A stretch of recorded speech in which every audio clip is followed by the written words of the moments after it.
नमस्कार दोस्तों, स्वागत है आपका मून सॉफ्ट टेल्स पर, जहां हर कहानी आपके जीवन में नई रोशनी भरने का काम करती है। आज का शीर्षक है, अगर सफल बनना है तो ये 5 गलतियां आज ही छोड़ दो।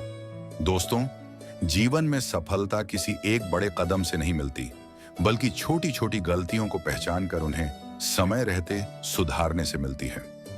आज मैं आपको वे 5 गलतियां बताने वाला हूं जो इंसान को आगे बढ़ने से रोकती हैं। लेकिन यदि आपने इन्हें आज ही छोड़ दिया तो सफलता आपके पीछे दौड़ेगी। कहानी शुरू करने से पहले वीडियो को लाइक कर दीजिए, कमेंट में बताइए कि इनमें से कौन सी गलती आप अक्सर करते हैं और चैनल को सब्सक्राइब करना बिल्कुल मत भूलिए। चलिए शुरू करते हैं आज की जीवन बदल देने वाली कहानी। राजा वीरेंद्र प्रताप सिंह एक दूरदराज पहाड़ी राज्य सूर्यागढ़ का महान और लोकप्रिय राजा था। लेकिन उसकी सबसे बड़ी खासियत उसका साम्राज्य नहीं, बल्कि उसका असाधारण चरित्र और उसकी 3 अद्भुत रानियां, रानी सुमिरा, रानी धरणी और रानी पद्मलेखा थीं, जिनके व्यक्तित्व और सोच ने न सिर्फ राजा के जीवन को बल्कि पूरे राज्य की नियति को बदल दिया। वीरेंद्र जन्म से राजा तो था, लेकिन सफलता पाने का असली अर्थ उसने जीवन की कठिनाइयों से सीखा था। बचपन में उसने अपनी ही आंखों से देखा था कि कैसे उसके पिता, पूर्व राजा, गलत फैसलों, घमंड और दरबारियों की मीठी बातों के कारण साम्राज्य को बिखराव की कगार पर ले आए थे। यही वजह थी कि वीरेंद्र ने मन ही मन ठान लिया था कि वह ऐसा राजा बनेगा जो गलतियों को पहचान कर उनसे ऊपर उठना सीखेगा, और यही दृढ़ता उसे इतिहास के पन्नों में अमर करने वाली थी। तीनों रानियां भी अपने आप में विलक्षण थीं।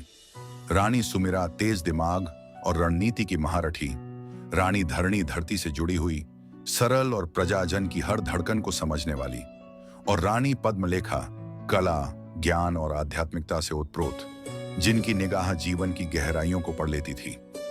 एक दिन राज्य में लगातार सूखा, व्यापार में घाटा और सीमा पर दुश्मनों का दबाव बढ़ने लगा।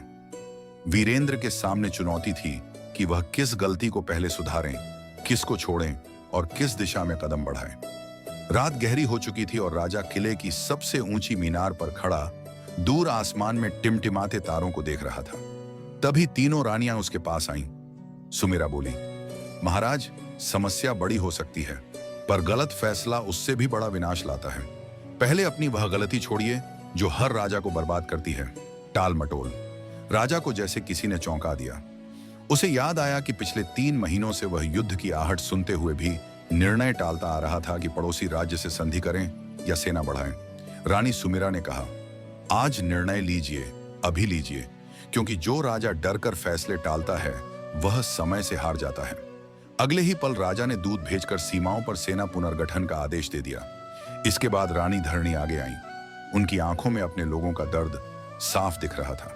महाराज, उन्होंने कहा, दूसरी गलती जिसे आपको तुरंत छोड़ना होगा, अपनी प्रजा की तकलीफों से अनजान रहना। जब जनता दुखी हो जाती है तो राज्य खोखला हो जाता है। आप दूर से राज्य को देख रहे हैं, उसकी धड़कन को नहीं सुन पा रहे। यह बात राजा के दिल में उतर गई। वह अपने कक्ष से निकलकर रात में ही वेश बदलकर प्रजा के बीच गया। उसने देखा लोग सूखे, भूख और बीमारियों से जूझ रहे हैं, लेकिन दरबारियों की रिपोर्ट में तो सब सामान्य बताया गया था। उसे पहली बार समझ आया कि सिंहासन पर बैठकर दिखने वाला विश्व सच्चाई नहीं होता। अगली सुबह राजा ने सूखे से पीड़ित क्षेत्रों में भोजन, पानी और दवाओं की आपूर्ति दोगुनी करवाई और भ्रष्ट अधिकारियों को तुरंत हटाया। तीसरी रानी पद्मलेखा धीरे से मुस्कुराई। महाराज, उन्होंने कहा, तीसरी गलती जिसे आज ही छोड़ना जरूरी है, अपने आप को सीमाओं में बांध लेना। आपने राज्य के बाहर की दुनिया को कभी समझने की कोशिश ही नहीं की। जो राजा सीखना बंद कर देता है, उसकी सोच जड़ हो जाती है। पद्मलेखा ने सुझाव दिया, नए विद्वानों को बुलाइए, पड़ोसी राज्यों के अनुभव जानिए और अपनी सोच का विस्तार कीजिए। राजा ने तुरंत घोषणाएं की कि देश विदेश के विद्वानों, कलाकारों और रणनीतिकारों को बुलाकर नए विचारों और नई योजनाओं पर कार्य किया जाए। धीरे धीरे राज्य में शिक्षा, कृषि और कला का पुनर्जागरण होने लगा। परंतु असली परीक्षा तो अभी बाकी थी। चारों ओर युद्ध का भय, महल में षड्यंत्र और प्रजा की उम्मीदें राजा पर बोझ की तरह थीं। ऐसे में राजा भीतर से टूटने लगा। सालों की थकान, जिम्मेदारियों का दबाव और कई बार की असफलताएं उसके मन में डर और नकारात्मकता भरने लगी। तब सुमिरा ने कहा, चौथी गलती, महाराज, असफलताओं को अपना भाग्य मान लेना। नहीं, असफलता आपके लिए संकेत है, रुकावट नहीं। राजा ने याद किया कि कैसे बचपन में घुड़सवारी सीखते हुए वह बार बार गिरता था, लेकिन उसकी माँ उसे उठाकर कहती थी, वीर बहादुर वह नहीं जो कभी न गिरे, बल्कि वह जो हर बार उठे। राजा ने अपने दिल का धुआं साफ किया और नई ऊर्जा से योजना बनाई। पांचवी और अंतिम गलती बताने के लिए तीनों रानियां एक साथ आगे आईं। महाराज, सबसे बड़ी गलती जो किसी भी इंसान को पीछे धकेलती है, यह सोचना कि वह सब कुछ अकेले कर सकता है। सफल वही है जो सही लोगों पर भरोसा करना सीखता है। टीम के बिना राजा अधूरा है। राजा ने इस बात को गंभीरता से लिया। उसने सेनापतियों, मंत्रियों और रानियों सबके सुझावों को महत्व देना शुरू किया। धीरे धीरे एक मजबूत, एकजुट टीम तैयार हुई और फिर वह दिन भी आया जब दुश्मन सेना सीमाओं तक पहुंच गई। पर इस बार राजा तैयार था। रणनीति सुमिरा की, जनबल धरणी की प्रेरणा से और मनोबल पद्मलेखा की आध्यात्मिक शक्ति से।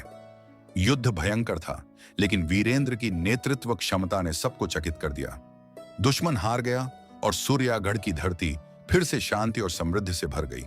वर्षों बाद राज्य स्वर्ण युग में बदल गया और इतिहास में लिखा गया, राजा वीरेंद्र वह राजा था जिसने अपने अहंकार से नहीं, अपनी गलतियां पहचान कर सफलता की नींव रखी।